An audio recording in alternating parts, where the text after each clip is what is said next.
Saudara-saudara, hari ini saya akan membawakan sebuah tema, dan saya pikir ini temanya sangat menarik dan sangat luar biasa. Temanya adalah submission. Katakan dengan saya, submission. Submission itu artinya menundukkan diri, ya saudara ya. Nah, saudara, kalau kita bicara mengenai menundukkan diri atau penundukan diri, tentunya mudah bagi kita untuk menundukkan diri kepada pimpinan kita yang ada di kantor. Mudah dong, kenapa? Karena kita digaji, kita dibayar, kita kerja di situ. Mudah bagi kita untuk menundukkan diri apabila kita dalam struktur di dalam kantor atau di dunia pekerjaan, ya. Buat kita juga mungkin mudah untuk menundukkan diri kepada otoritas yang ada. Contoh, kita melakukan pelanggaran, ditilang, ya sudahlah, kita tunduk aja lah. Karena nggak mungkin melawan juga. Kalau melawan, saudara bisa disanksi lebih keras lagi. Jadi saya cuma mau bilang bahwa mudah bagi kita untuk menundukkan diri kita di bawah otoritas yang ada di atas kita. Itu hal yang biasa dan itu mudah. Nah, saudara, saya juga ingin katakan bahwa mudah bagi kita untuk tunduk kepada otoritas yang ada di dalam gereja lokal, karena orang yang sudah ditetapkan Tuhan ataupun organisasi gereja memang ada di atas kita. Dan itu mudah bagi kita untuk tunduk. Saudara setuju ya? Nah, tetapi pertanyaannya adalah apakah saudara bisa tunduk kalau saudara nggak bisa melihat orang itu? Saudara bisa tunduk kalau saudara even nggak bisa melihat. Dalam hal ini saya ingin katakan Tuhan, ya. Nah, saya ingin mengawali sebuah statement yang ingin saya sampaikan. Statement saya adalah submission is not about authority and is not obedience. It's all about relationship of love and trust. Jadi hari ini saya ingin membicarakan lebih daripada sekedar penundukan diri seperti yang tadi. Karena mudah buat kita untuk menundukkan diri kalau kita ada di sebuah otoritas. Ya mudah. Karena kenapa ya? Secara otoritas, secara organisasi, saya ada di bawah itu. Apalagi kalau kita di kantor. Tetapi hari ini saya akan membahas sedikit lebih dalam mengenai bagaimana kita tunduk kepada otoritas, bukan hanya karena kita tunduk kepada sesuatu di atas kita, bukan hanya karena struktur, tetapi karena hati yang mengasihi. Oleh karena itu saya ingin memberikan satu statement juga yang tadi pagi saya coba renungkan, dan saya tulis statementnya seperti ini: penundukan diri karena otoritas yang lebih tinggi itu hal yang biasa. Saudara setuju dengan saya sampai di sini? Biasa, itu hal yang biasa. Saudara bisa tunduk dengan otoritas yang lebih tinggi, itu itu baik. Tapi menurut saya itu hal yang biasa. Tetapi ketika saudara bisa menundukkan diri saudara karena saudara mengasihi dan menghormati pribadi yang ada di atas kita, itu baru luar biasa. Jadi saya cuma bilang, saya ingin mengawali dengan sebuah perbedaan yang cukup mendasar. Banyak orang bisa menundukkan diri tanpa dia bisa mengasihi dan tanpa dia bisa menghormati karena urusan otoritas atau hanya karena strata atau struktur organisasi. Tetapi hari ini saya ingin sampaikan buat kita, bisakah kita tunduk karena didorong atau didrive oleh satu hal yang namanya kasih dan kepercayaan. Tentunya ini bukan hal yang mudah. Tapi saya akan mengajak saudara untuk membaca dari dalam kitab Kejadian pasal yang ke-6, 26, ayat yang pertama sampai ayat yang ketiga, dan saya langsung loncat ayat yang ke-6. Minggu lalu Pak Morris sudah membahas bagaimana dalam kehidupan kita selalu menemui yang namanya struggles atau pergumulan. Nah, hari ini kita akan belajar bahwa ketika pergumulan itu datang, apa yang harus kita lakukan? Itulah kenapa saya akan membahas mengenai tema yang namanya submission. Tunduk, tapi bukan hanya sekedar tunduk yang biasa, tetapi tunduk karena didorong oleh hati yang mengasihi dan karena kita percaya. Amen. Ya. Saya akan ajak saudara baca di dalam kitab Kejadian pasal yang ke-26 ayat pertama sampai ketiga. Saya langsung loncat ayatnya yang ke-6. Demikian firman Tuhan. Maka timbullah kelaparan di negeri itu. Ini bukan kelaparan yang pertama yang telah terjadi dalam zaman Abraham. Sebab itu Ishak pergi ke Gerar kepada Abimelek, raja orang Filistin. Lalu Tuhan menampakkan diri kepadanya serta berfirman, janganlah pergi ke Mesir. Diamlah di negeri yang akan kukatakan kepadamu. Tinggallah di negeri ini sebagai orang asing. Maka aku akan menyertai engkau dan memberkati engkau. Sebab kepadamu lah dan kepada keturunanmu akan kuberikan seluruh negeri ini. Aku akan menepati sumpah yang telah kuikrarkan kepada Abraham ayahmu. Langsung loncat ayat yang ke-6 dikatakan, jadi tinggallah Ishak di mana saudara? Gerar. Saudara, saya adalah seorang ayah. Bapak Ibu yang hari ini sebagai seorang pria, sebagai seorang ayah, tentunya ketika ada sesuatu yang terjadi, secara naluri sebagai pria, sebagai ayah, kita akan berusaha untuk menolong dan menyelamatkan keluarga kita. Betul ya? Kalau ada kesulitan, maka pertama kali ada dalam pikiran saya adalah bagaimana saya bisa menyelamatkan istri dan anak-anak saya. Itu hal yang naluri ya, betul ya? Maupun buat Bapak Ibu saudara yang hari ini saudara sebagai ibu, seorang ibu punya naluri untuk memprotek, melindungi. Ketika ada sesuatu yang dia rasa ada yang gak beres, dia akan langsung memprotek anaknya. Itu hal yang alamiah. Satu ketika Alkitab mencatat bahwa terjadi kelaparan.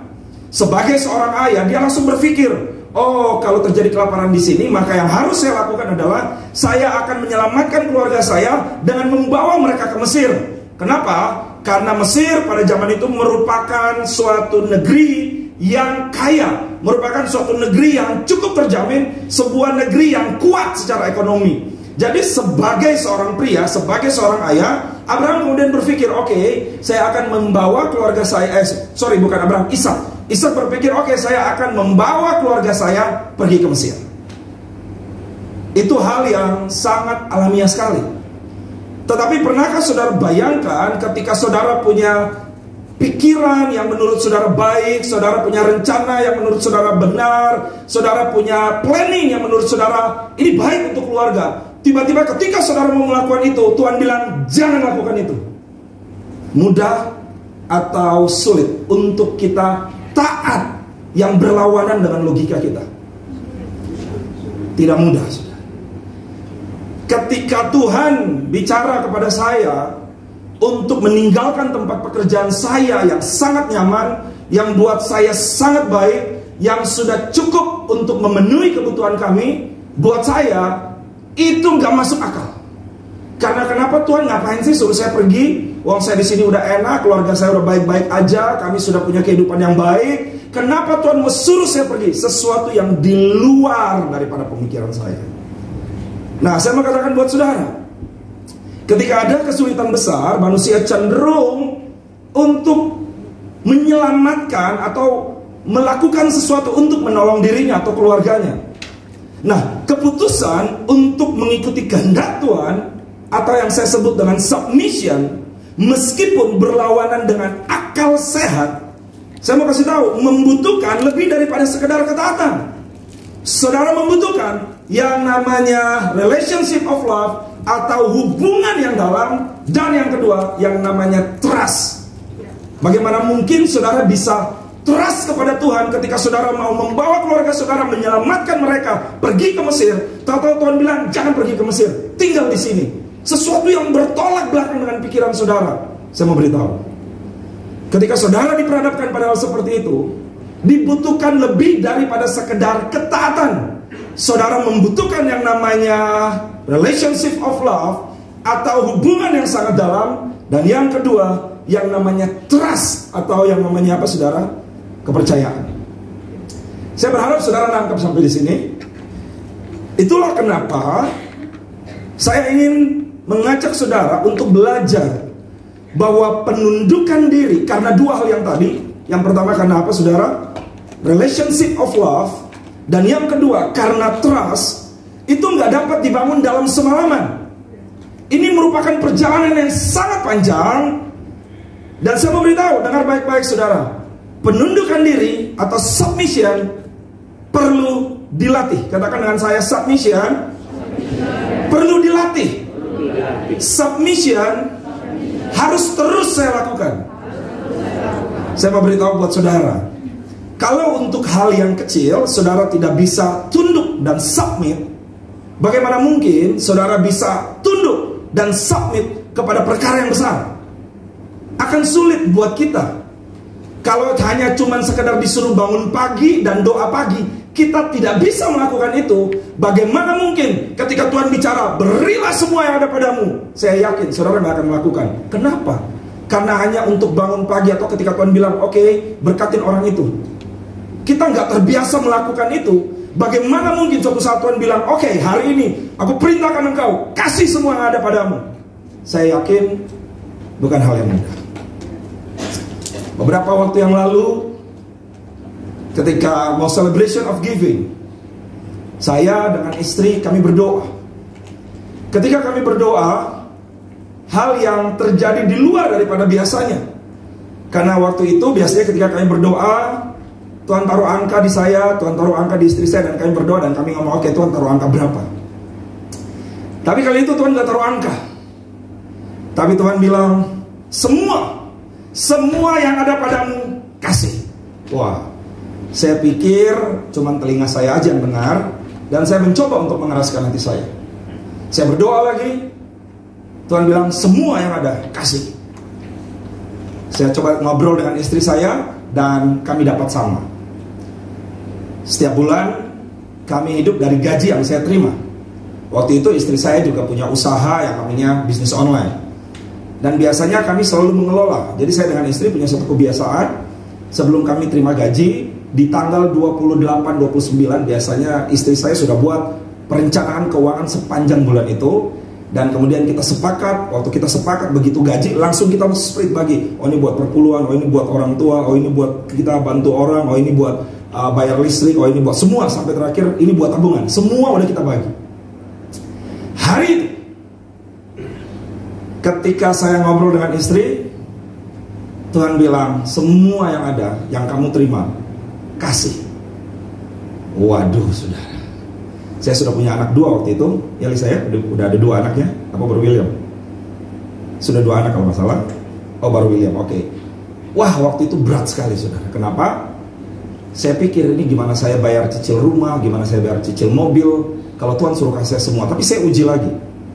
Singkat cerita, saya ngobrol dengan istri, dan Lisa juga mendapatkan hal yang sama. Hari itu, saudara, semua penghasilan saya di bulan itu, dan semua penghasilan Lisa di bulan itu 100%. Karena Tuhan yang taruh di hati saya dan Lisa, 100% kami kasih. Saudara, singkat cerita, Tuhan itu ajaib banget lah. Tuhan melakukan mujizat, Tuhan tolong kami. Sepanjang bulan itu kami tidak pernah tidak makan, betul ya? Kami tetap menikmati makan, kami tetap punya cukup uang bensin untuk pergi ke kantor, dengan cara yang kalau saya cerita panjang sekali. Tetapi saya ingin kasih tahu buat saudara, titik di mana saya dan istri memutuskan untuk kasih semuanya tidak serta-merta terjadi begitu aja, klik, kita kasih. Itu melalui proses yang sangat panjang. Didahului dengan kami di MDC Jakarta, dari dulu mungkin Bapak Ibu juga pernah mengalami. Dari saya lupa udah kali yang ke-20 sekian, kami dari dulu selalu diajar untuk belajar memberi buah sulung yang terbaik.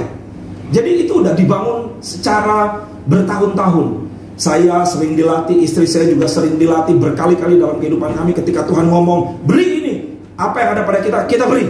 Saya pernah cerita bagaimana kita sedang ada dalam satu kebutuhan, tiba-tiba pulang pelayanan, waktu itu dapat amplop. Saya pernah cerita sini ya, amplopnya itu berat banget, saudara, sampai saya ngangkat tuh berat banget gitu ya.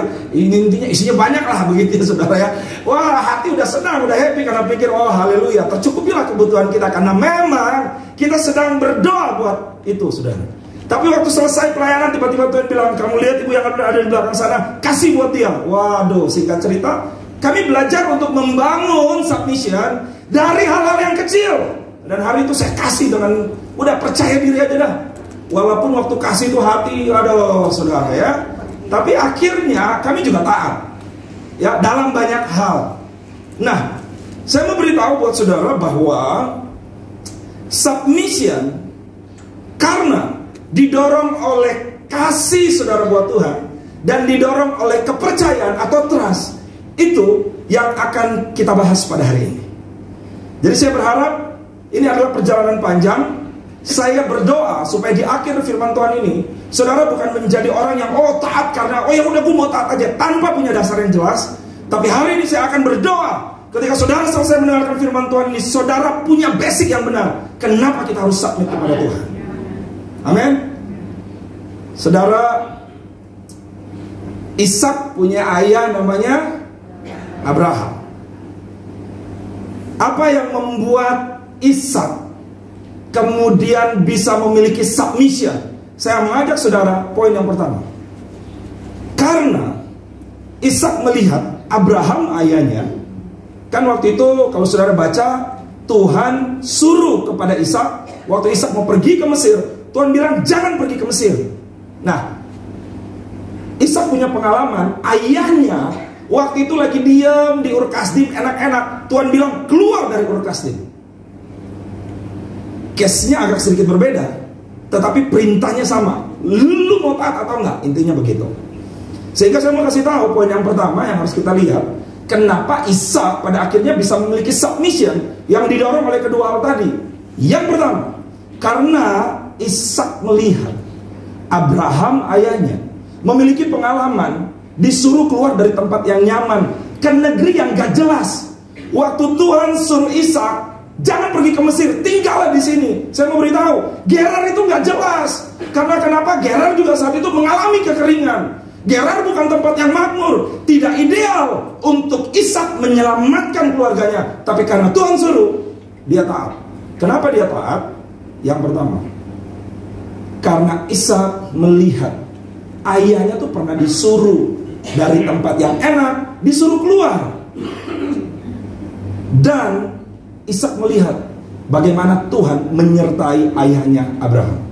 Kalau saudara baca di Kejadian 12 ayat yang pertama, dikatakan, berfirmanlah Tuhan kepada Abraham, pergilah dari negerimu dan dari sanak saudaramu dan dari rumah bapamu ini ke negeri yang akan kutunjukkan kepadamu. Sama-sama gak masuk di akal. Dari tempat nyaman disuruh keluar, mending disuruh pergi ke satu tempat yang jelas. Gak disuruh, cuma dibilang keluar dari negeri ini. Kayaknya gak masuk akal ya saudara ya. Saudara lagi nyaman, lagi enak, tiba-tiba Tuhan bilang keluar. Sesuatu yang, kenapa sih Tuhan? Sesuatu yang kayaknya gak masuk di akal. Begitu juga dengan Ishak. Ishak mau pergi ke Mesir, tujuannya jelas, supaya keluarga saya selamat. Tapi Tuhan bilang jangan ke Mesir, tinggal di sini. Emang Gerar lebih baik? Enggak. Tapi karena Ishak punya pengalaman, bagaimana dia melihat Abraham ayahnya taat dan Tuhan menyertai dia. Itu alasan yang pertama, kenapa Ishak punya submission based on relationship of love and trust. Sesuatu yang gak masuk di akal. Tapi karena Ishak pernah pengalaman melihat bagaimana ayahnya disertai Tuhan, itu alasan pertama kenapa Ishak mau. Nanti terakhir saya akan cerita bagaimana ayah saya. Tapi saya akan lanjut yang kedua, karena waktu saya terbatas. Saya berharap saudara nangkep poin yang pertama ya. Yang kedua, kenapa sih Ishak itu punya submission? Karena kalau saudara baca di Alkitab, Tuhan bilang kepada Ishak, tinggallah di sini sebagai orang asing. Kata-kata tinggallah di sini sebagai orang asing bukan kata-kata yang baru bagi Ishak, karena ayahnya pernah punya pengalaman itu. Kejadian 20 dikatakan, lalu Abraham berangkat dari situ ke tanah Negeb, dan dia menetap di antara Kades dan Syur. Ia tinggal di Gerar sebagai apa saudara? Orang asing. Case-nya sama. Oh, bapak gua dulu pernah tinggal sebagai orang asing, tetapi Tuhan menolong papa saya. Hari itu Tuhan juga bilang, tinggallah di sini sebagai orang asing. Dia nggak tahu alasannya, tapi dia ingat, oh dulu Tuhan pernah suruh papi saya dan Tuhan menolong papi saya. Alasan yang kedua, kenapa Ishak submit. Saya berharap saudara menangkap ini. At the end saya akan mengajak saudara untuk mengerti, kalau saudara ingin anak saudara submit kepada Tuhan, saya mau beritahu, penundukan diri harus dimulai dari diri saudara. Kalau saudara ingin generasi, keturunan, anak saudara, cucu saudara hidup dalam submission, tidak ada alasan buat saudara untuk tidak tunduk kepada Tuhan. Waktu papi saya sedang dalam keadaan sakit, tiba-tiba Tuhan berfirman kepadanya dari dalam kitab Kejadian. Tuhan bilang, kumpulkanlah semua bangsa itu, sebab aku akan memperdengarkan suaraku di depan mereka. Firman itu sebenarnya ditujukan Tuhan berbicara kepada Musa untuk mengumpulkan bangsa Israel. Tapi waktu papi saya sedang membaca firman itu jadi rema. Dan Roh Kudus bilang, kumpulkanlah seluruh keluargamu, karena aku akan memberkati mereka. Papi saya berdoa, Tuhan apa yang harus saya lakukan? Tuhan bilang apa? Kumpulkan semua kakak-kakakmu, siapkan semua akomodasi, kumpulkan mereka di kota Ambon, sebab aku akan memperdengarkan suaraku. Hari itu papi saya nggak punya banyak uang, karena kami juga bukan orang kaya. Mungkin Kak Monik, Pak Yeye cukup tahu kondisi kami pada saat itu. Yang papi saya lakukan adalah semua uang papi saya, semua uang disiapkan untuk apa? Untuk kirim tiket 138 keluarga saya yang ada dari Papua, dari Manado, dari Ternate, dari Makassar, dari Jakarta. 138 orang dikirimin tiket hanya untuk datang ke kota Ambon. Kami bukan orang yang berlebihan, tapi papi saya belajar untuk submit. Singkat cerita, kami bikin KKR. Dan 138 orang bertobat. Tuhan bicara, pulang ke Saparua. Saparua itu kan tempat kelahiran papi saya. Di sebuah pulau yang cukup kecil, kami berangkat ke sana. Seluruh janda dikasih makan, seluruh satu kota itu pulau nggak begitu besar. Di Ulat namanya, satu kota gitu ya, suatu daerah kecil. Dikasih makan semua orang ada di situ. Papi saya pulang. Waktu papi saya pulang, semua orang dikumpulin, kakak beradik, keponakan, cucu dikumpulin, dikasih tiket sama angpau. Dibagiin satu-satu. Orang terakhir begitu dikasih, papi saya langsung kena serangan jantung yang terakhir. Dan selang beberapa hari kemudian, papi saya meninggal dunia. Saya cuma mau beritahu begini. Apa yang dilakukan ayah saya membuat saya hari ini mudah untuk submit kepada Tuhan. Berikan tepuk tangan buat Tuhan kita. Dari saya kecil, saya lupa umur saya entah 5 atau 6 tahun. Pokoknya seingat otak saya masih ingat. Dari saya kecil, saya itu setiap kali terbangun pagi hari atau malam hari, yang ada di mata dan telinga saya adalah mami saya selalu berdoa sampai hari ini.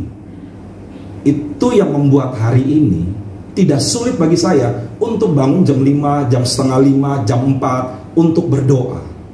Apa yang terjadi dengan saya kemudian tidak mudah bagi William dan Kathleen untuk submit dan bangun buat anak umur, waktu itu Kathleen masih kira-kira 5 atau 6 tahun, dari anak umur 5 tahun atau 6 tahun untuk submit, berdoa dan bangun jam 5 pagi.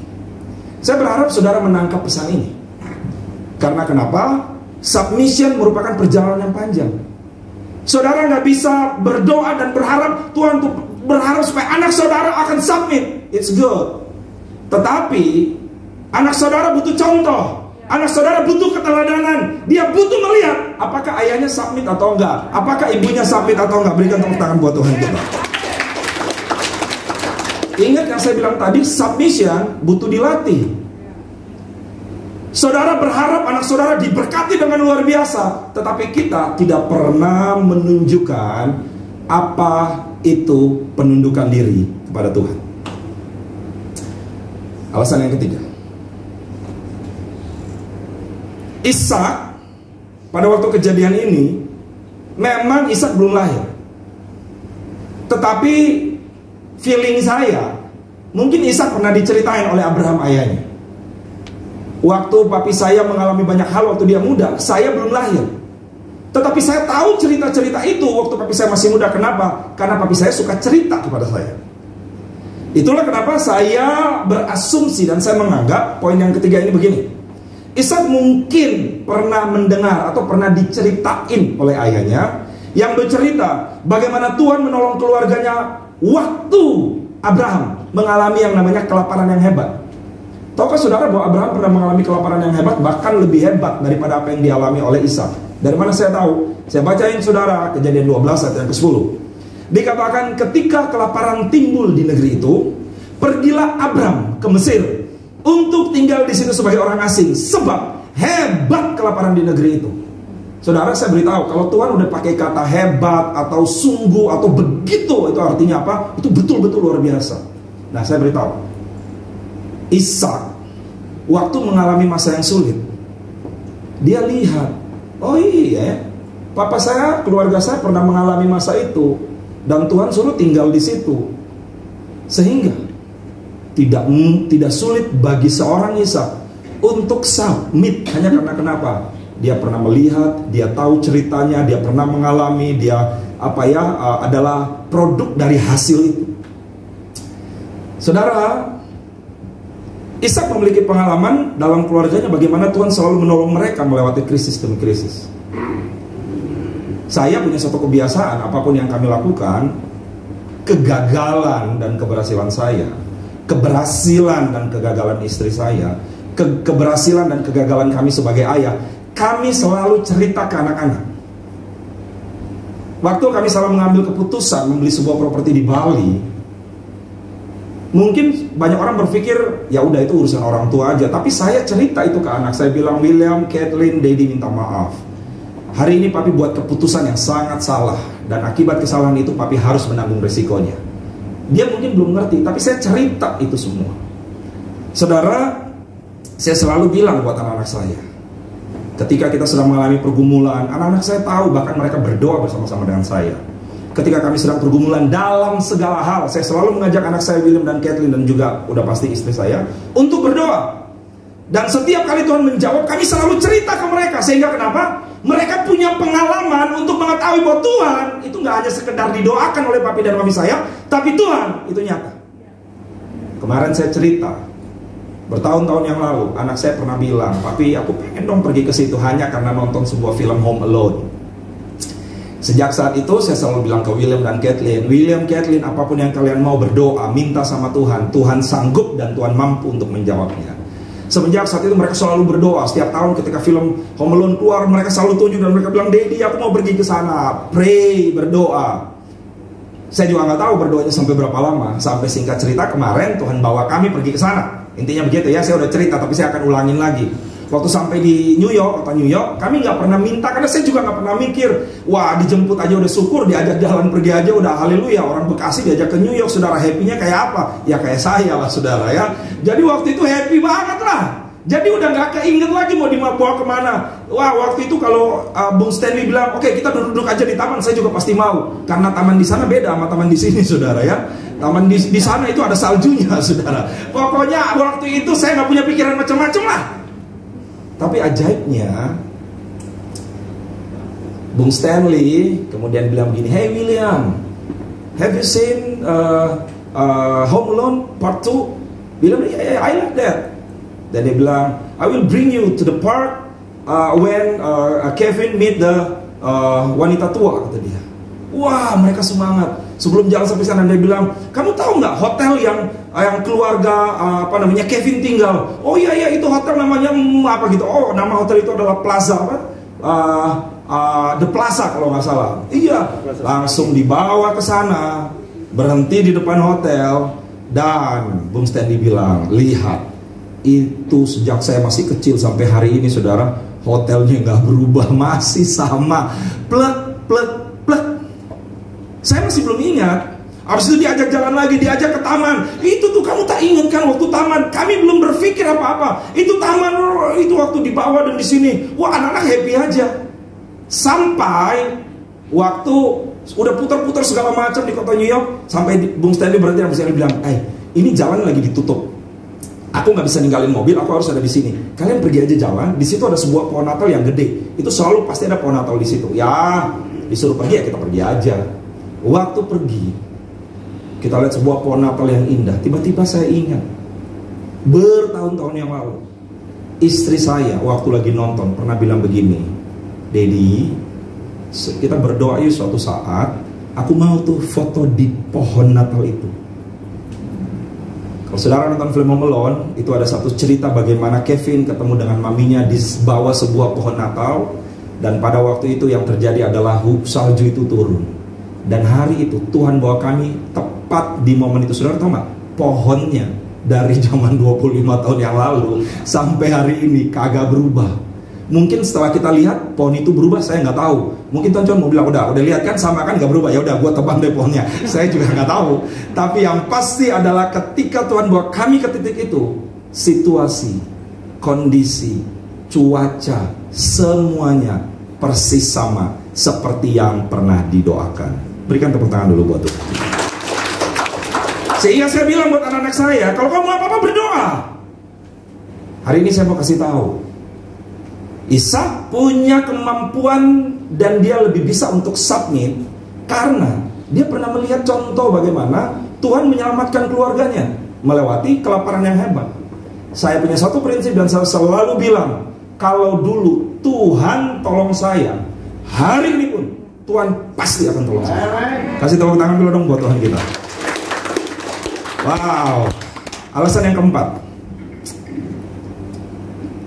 Kejadian 22 ayat yang ke-12. Lalu ia berfirman. Waktu itu kejadian Abraham mau mempersembahkan Ishak anaknya. Janganlah bunuh anak itu dan jangan kau apa-apakan dia, sebab telah ku ketahui sekarang bahwa engkau takut akan Allah dan engkau tidak segan-segan untuk menyerahkan anakmu yang tunggal kepadaku.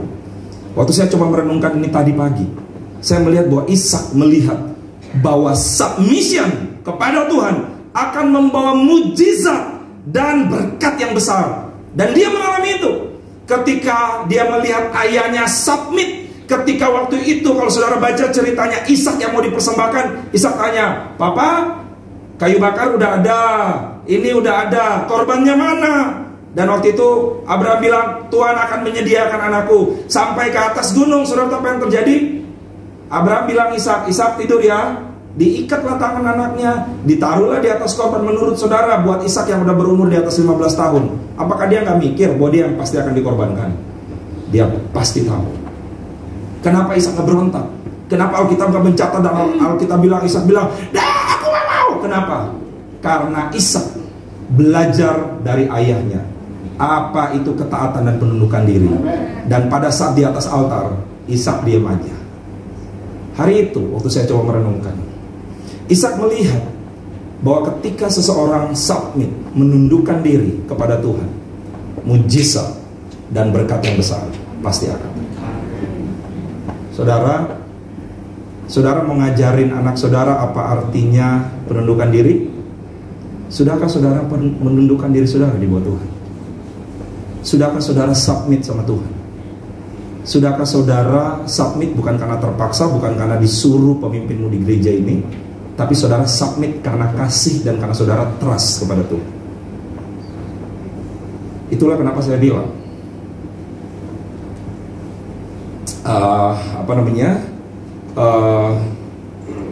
submission is not about authority.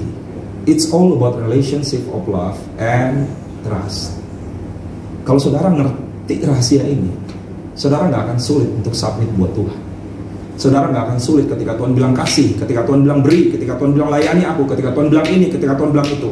Tidak akan sulit buat saudara untuk menundukkan diri saudara di bawah submissionnya Tuhan. Amen. Karena saudara bukan didorong oleh otoritas seperti kebanyakan, tapi saudara didorong karena kasih saudara, karena cinta saudara, dan karena saudara trust buat pribadi yang menyuruh saudara. Kasih tepuk tangan dulu buat Tuhan. Wow. Dan Ishak adalah saksinya. Hal yang kelima,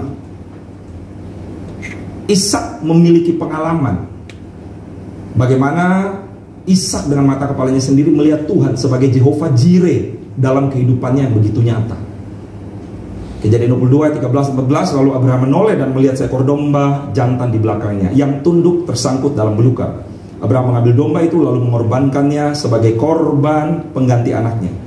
Dan Abraham menamai tempat itu apa saudara? Tuhan menyediakan. Saudara, Ishak sudah melihat dan dia sendiri mengalami bagaimana Tuhan adalah Jehovah Jireh. Tuhan adalah Allah yang menyediakan. Menurut saudara, kalau saudara terbiasa melihat Tuhan menyediakan dalam rumah tangga saudara, saudara terbiasa melihat bagaimana Allah mencukupi hidup saudara, saudara terbiasa melihat bagaimana Allah membuka pintu-pintu berkat buat keluarga dan ayah saudara, menurut saudara, mudah apa bagi kita untuk submission pada Tuhan? Mudah atau enggak? Mudah. Saudara, saya mau beritahu, hari-hari ini kami sedang berdoa supaya kami bisa membesarkan anak-anak kami semua anak-anak yang ada di dalam satu nilai-nilai yang sama. Karena kami tahu anak-anak hari ini, anak-anak saya William Caitlin, hari-hari mungkin 5 tahun lagi mereka akan menghadapi pertempuran yang paling berat yang mungkin belum pernah saudara dan saya alami. Waktu kami di Amerika, orang-orang di Amerika anak-anak remaja, mereka tidak lagi diajar bahwa seks itu nggak boleh, seks itu tabu, seks nggak. Yang mereka diajarkan bagaimana safety sex. Jadi polisi ke sekolah hanya untuk mengajarkan kalau kalian melakukan hubungan seks, pakai kondom. Ini cara penggunaan kondom yang benar itu seperti ini. Jadi anak-anak bukan lagi diajarin seperti kita di Indonesia. Oh ini tabu loh, ini nggak boleh loh, ini nggak sesuai firman. Enggak. Yang diajarin buat mereka bagaimana safety sex. Setiap anak-anak lulusan SMP atau SMA, mereka selalu mengadakan yang namanya prom night atau mereka malam perpisahan. Dan itu sudah jadi rahasia umum bahwa yang namanya prom night di situ selalu ada yang namanya party sex. Saudara bayangkan. Kami pergi ke kota-kota yang ada di sana dan kami melihat hari-hari ini tanda yang di toilet bukan hanya lagi buat male or female, tapi ada satu tanda setengah perempuan setengah laki-laki.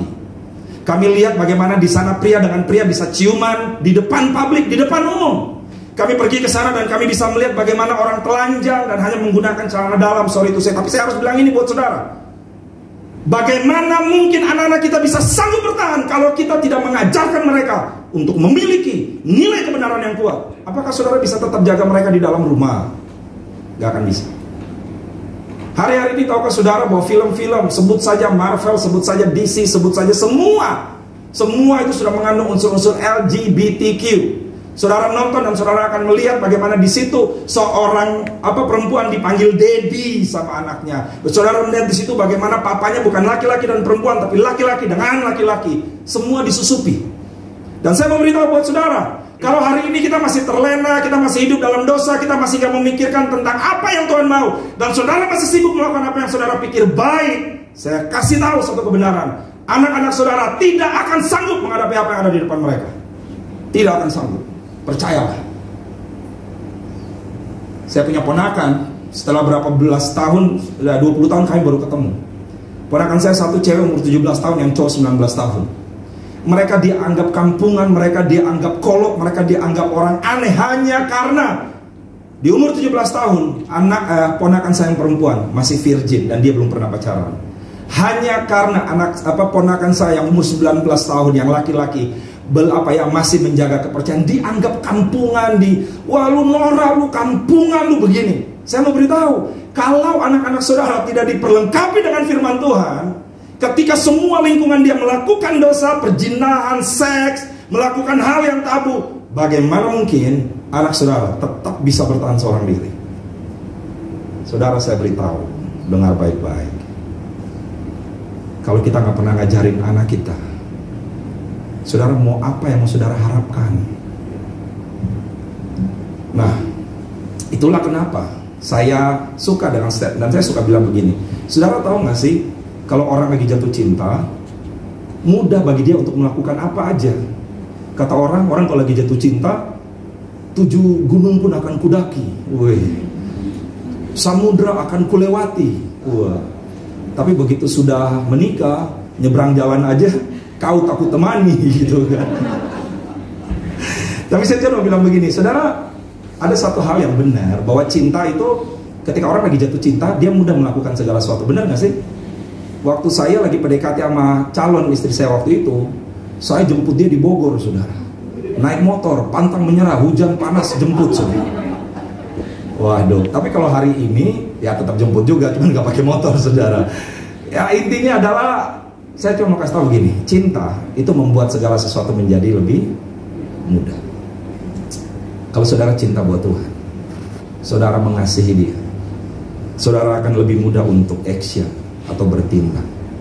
Saudara akan lebih mudah untuk accept atau menerima. Saudara akan lebih mudah untuk yield atau mengalah. Mudah. Waktu saudara lagi jatuh cinta, ya kan?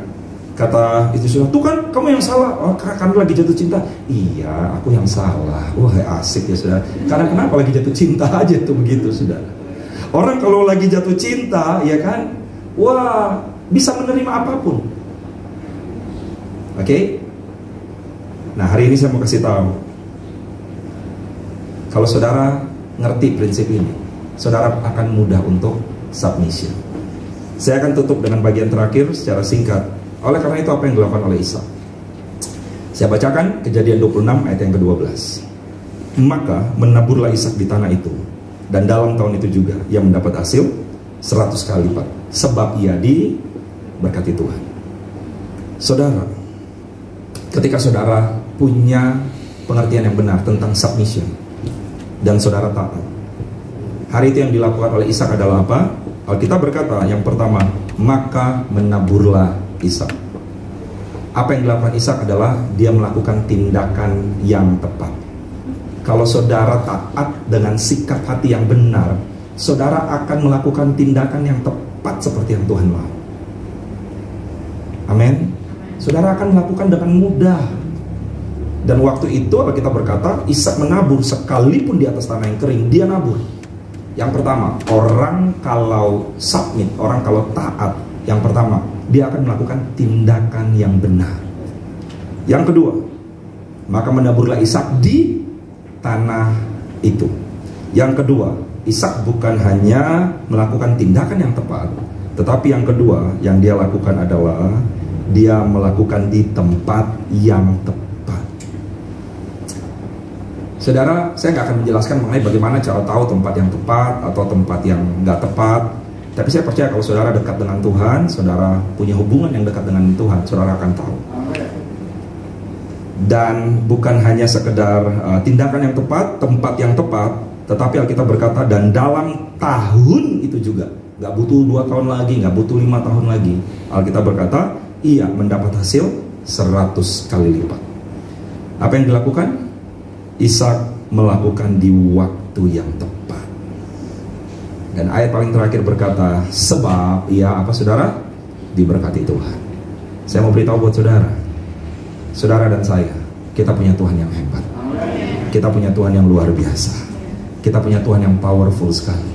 Yang Tuhan minta cuma satu, maukah saudara submission dengan dia? Maukah saudara tunduk dengan dia? Bukan karena dia adalah Tuhanmu, bukan karena dia adalah Allah, bukan karena dia otoritas yang ada di atas saudara, tetapi karena relationship of love and trust.